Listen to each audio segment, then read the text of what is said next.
Good morning विद्यार्थियों। आज मैं आपको अलंकार बताऊंगा।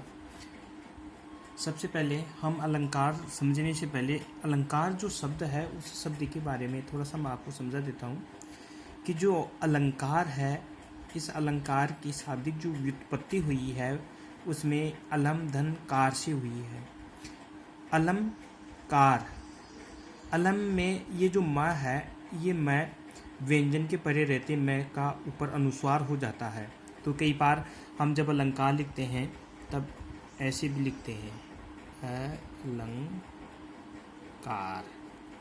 ऊपर अनुस्वार हो जाता है।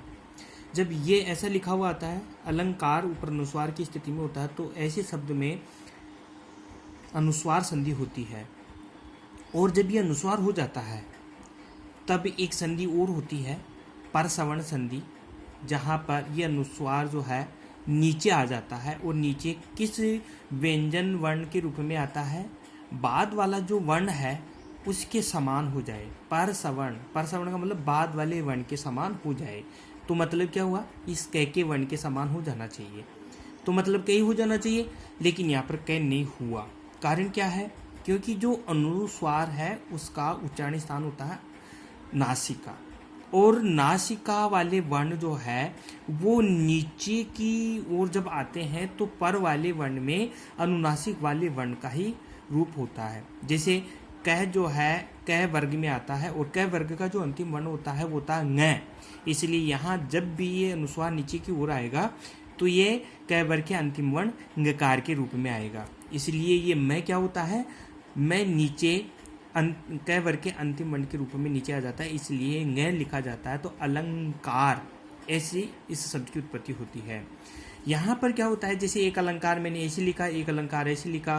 कई बार ये होता है कि बताओ इनमें से कौन सा सही, तो दोनों ही सही है। इस अलंकार में अनुस्वार संधि हुई है और इस अलंकार में परसवर्ण रूप संधि हुई है। फिर कई बार पूछ लेता है कि बताओ फिर ये दोनों ही आ गए तो इनमें से सही शुद्धतम कौन सा शुद्ध वर्ण हो सकता है, शब्द हो सकता है। तब कहा कि जो लास्ट का कार्य होता है वो ही सबसे ज़्यादा शुद्ध माना जाता है। तो अनुस्वार के बाद में जो लास्ट में काम हुआ परसवर्ण का, तो अलंकार जैसे हम ऐसे लिखते हैं तो ये सबसे ज़्यादा शुद्ध माना जाएगा। शुद्ध तो दोनों ही है, लेकिन शुद्ध और शुद्धतम में इस प्रकार से इसमें अंतर हो जाता है। कई बार लिखा हुआ आता है कि शुद्धतम या शुद्ध शब्दों अस्ति, तो अलंकार भी लिख दिया, अलंकार, ये दोनों शब्द दे दिए। तो या तो उसके ऑप्शन में कई बार पूछ लेते होता है कि उभयम अपि, या अलंकारम अलंकार है अस्ति या अलंकार है, ऐसा पूछ लेते हैं। तो फिर हमें नीचे पर सवर्ण वाले अलंकार को ही मानना चाहिए।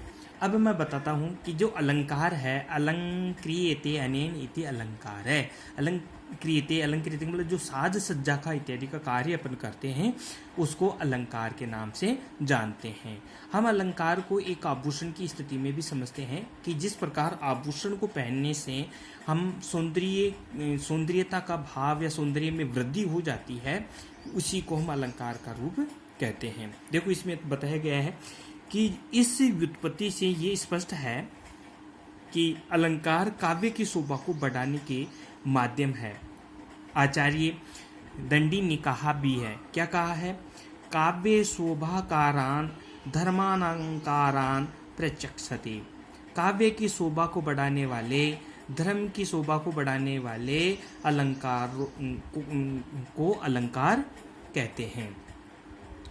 इसने एक अच्छा उदाहरण और दिया, क्या कहा, लोके यथा हारादय मानवस्य शोभा वर्धयन्ति तथैव काव्य शास्त्रे शाब्दार्थ शरीरस्य सौंदर्यवर्धकः पदार्थः अलंकार है। क्या बताया, लोक में जैसे हारादय, हारादय मतलब हार इत्यादि जो अपन धारण करते हैं, ऐसे हारादय, हार इत्यादि मानवस्य शोभाम, मानव की शोभा को वर्धयन्ति बढ़ाते हैं, तथैव वैसे ही काव्य शास्त्र में शब्दार्थ रूप शरीर के सौंदर्य की वृद्धि वर्धक होता है, सौंदर्य की वृद्धि को बढ़ाता है। ऐसे पदार्थों को अलंकार के नाम से जाना जाता है। आचार्य वामन आए, इन्होंने भी अपनी बात रखी, क्या बताया, सौंदर्यम अलंकार है।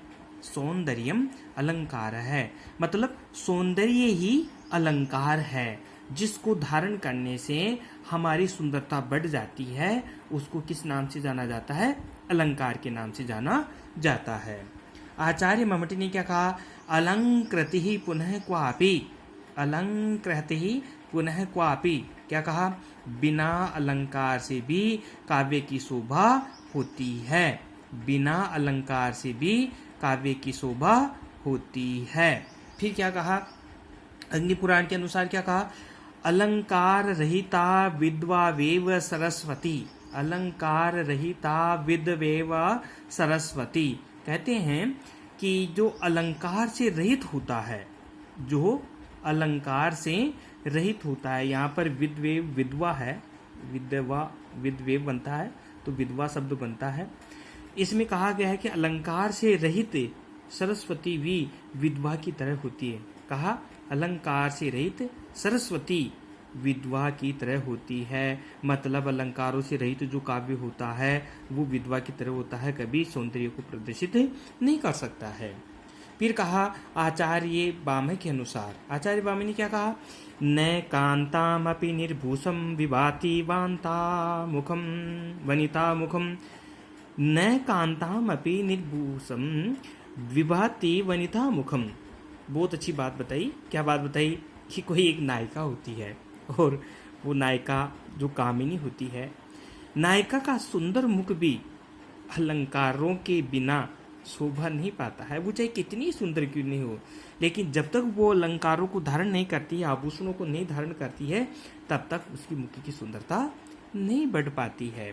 इसलिए कहते हैं कि जो अलंकार है वो हमारी काव्य की शोभा को बढ़ाने के लिए, काव्य की सौंदर्यता को बढ़ाने के लिए इस अलंकारों का प्रयोग किया जाता है।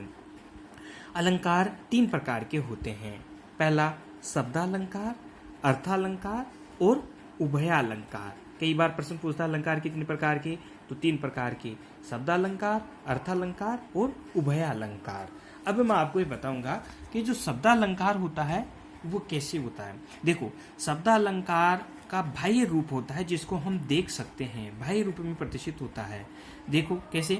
शब्दालंकार से तात्पर्य ऐसे अलंकारों से हैं जो केवल शब्द को आश्रित करके स्पष्ट होते हैं। यहाँ अर्थ का ज्ञान न होने पर भी काव्य के श्रवण मात्र से भी रसोत्पत्ति अर्थात काव्य का मुख्य प्रयोजन हो जाती है।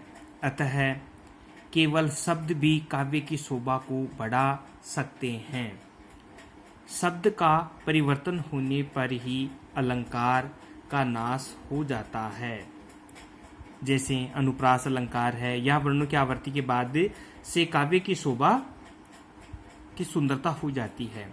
मैं आपको अपने शब्दों में स्पष्ट बता दूं कि जो शब्दों के माध्यम से काव्य की शोभा बढ़ती है, जिसको अपन देखते हैं, जिस शब्दों को देखकर उन शब्दों की मतलब जो उसमें उन वर्णों की आधार पर जो काव्य की शोभा बढ़ती है वो कहलाता है शब्दालंकार कहलाता है, जिसको अपन देख भी सकते हैं। शब्दालंकार 6 हैं, जैसे अनुप्रास है, यमक है, श्लेष है, वक्रोक्ति है, ठीक है कि नहीं है, पुनराक्तावास है एंड चित्रालंकार है।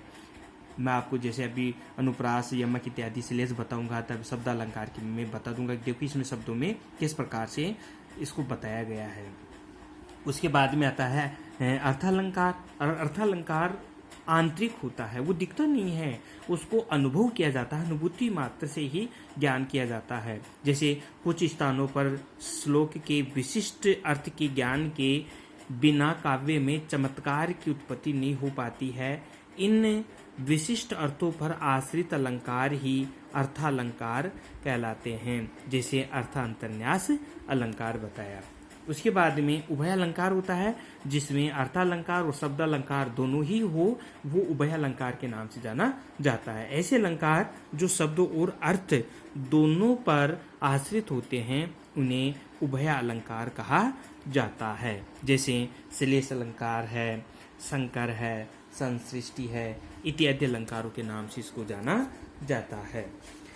ये मैंने आपको अलंकारों के विषय में बताया कि जो अलंकार है वो कितने प्रकार के होते हैं और किस प्रकार से इनको माना जाता है।